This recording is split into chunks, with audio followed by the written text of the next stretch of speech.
अध्याय नंबर 6 क्या है? अध्याय नंबर 6 ऊतक या टिश्यू, है ना।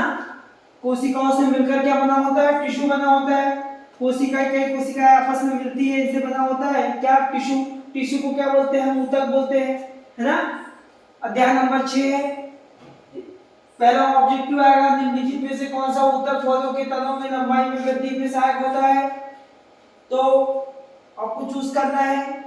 जिन मांसपेशियों को हम, बेटा ये क्वेश्चन ध्यान से पढ़ लो, है ना। 6 क्वेश्चन दिए हुए हैं। क्रियात्मक तंत्रिका ऊतक के क्रियात्मक कार्य। आगे बढ़े, ऑब्जेक्टिव ध्यान से देख लेना, पुश कर करके बेटा, है ना। नहीं आएगा समझ, पुश कर करके देख लेना, टाइम कम है। आर्किड पेशी होती है एक ही प्रकार की कोशिकाओं का समूह जो संरचना एवं कार्य में समान होते हैं, क्या कहलाते हैं? एक ही प्रकार की कोशिकाओं का समूह जो संरचना एवं कार्य में समान होते हैं, क्या कहते हैं? ऊतक कहते हैं क्या? हम कहते हैं, हम कहते हैं। कौन सा ऊतक पौधों के तनों की मोटाई में वृद्धि हेतु उत्तरदायी है ना। तने के अनुप्रस्थ काट लेने के पश्चात काट को कांच के नीचे स्लाइड में रखते हैं, ऊपर से कवर स्लिप ढक देते हैं, बीच में ग्लिसरीन डाल देते हैं, उसको फिर लाके स्पेक्ट्रोस्कोप में देखते हैं। ठीक, जैविक पौधों में क्या तैरता है? प्रकाश संश्लेषण के लिए किस गैस की आवश्यकता होती है?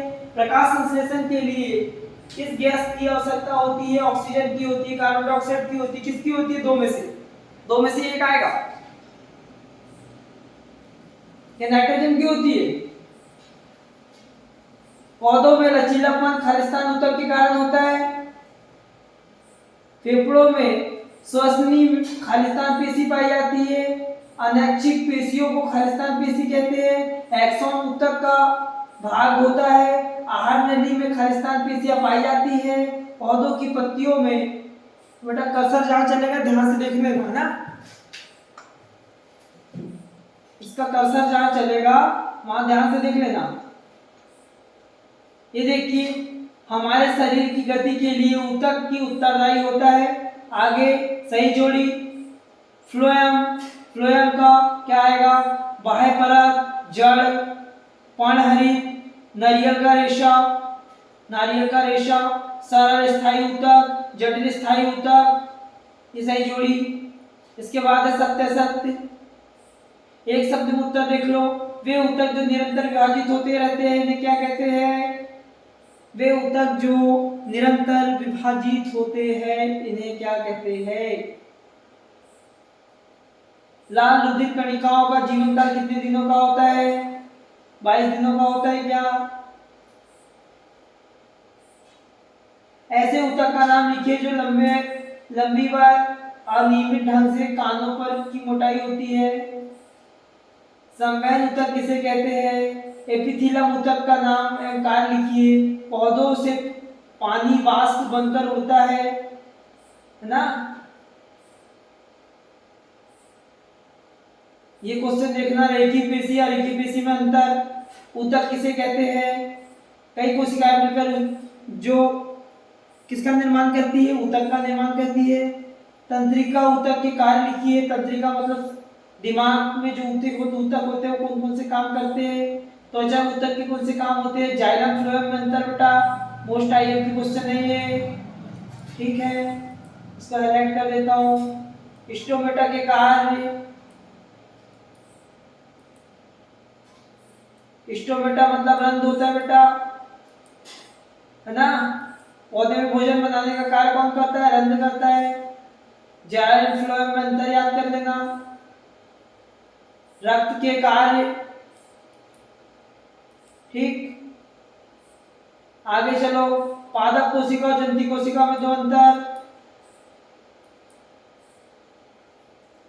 अस्थि और उपास्थि में अंतर है कि कहीं? अस्थि और उपास्थि में अंतर, ठीक।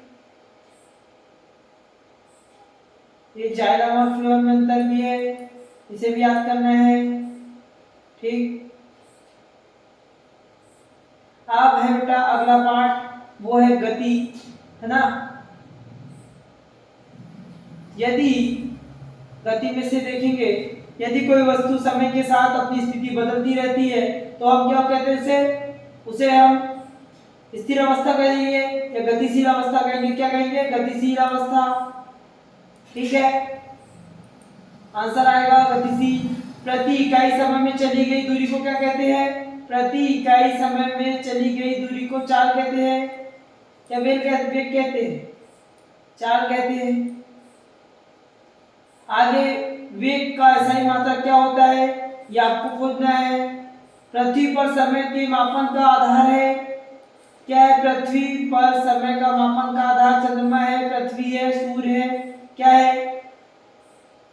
आपको डिसाइड करो। किसी वस्तु के वेग परिवर्तन की दर को क्या कहते हैं? त्वरण कहते हैं। बच्चा भी बता देगा इसको। तो अगला, किसी वस्तु की स्थिति को व्यक्त किया जाता है किससे? किसी वस्तु की स्थिति को सदिश से व्यक्त किया जाता है, निर्देशांक से व्यक्त किया जाता है। तो किससे व्यक्त करते हैं? निर्देशांक से या सदिश से? बिंदु से। आगे, किसी वस्तु के वेग में परिवर्तन किया जा सकता है केवल चलने की दर को बदलकर, वेग में चलने की दिशा बदलकर, दोनों को बदलकर। आपको तय करना है। सदिश राशि है। क्या है इसमें? सदिश राशि, अदिश राशि है। दिशा सहित व्यक्त की गई न्यूनतम दूरी को क्या कहते हैं?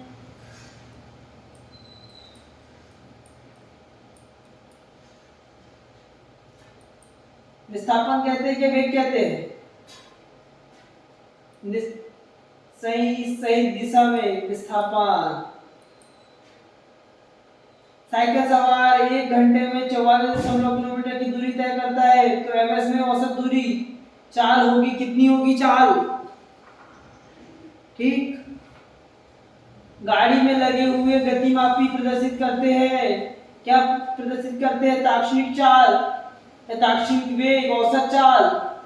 क्या निकालते हैं? इनको पता करना है। गाड़ी का जो मीटर होता है उसकी बात कर रहा है वो। दिशा सहित व्यक्त की गई किसी वस्तु के चलने की दर को क्या कहते हैं? दिशा सहित व्यक्त की गई किसी वस्तु के चलने की दर को क्या कहते हैं? संवेग या वेग या चाल? आगे चलो। प्रति इकाई समय में हुआ विस्थापन कहलाता है, क्या कहलाता है? प्रति इकाई समय में हुआ विस्थापन। प्रति इकाई समय में वेग में होने वाला परिवर्तन त्वरण कहलाता है। एक निश्चित दिशा में खाली स्थान को वेग कहते हैं। गति की मापक इकाई क्या है? वेग में परिवर्तन की दर को खाली स्थान कहलाती है। त्वरण, औसत वेग, ये बेटा सही जोड़ी देख लेना अच्छे से। त्वरण का सही मात्रक, औसत चाल, एक समान गति के लिए, असमान गति के लिए, चाल और वेग में अंतर, दूरी और विस्थापन में अंतर, है ना।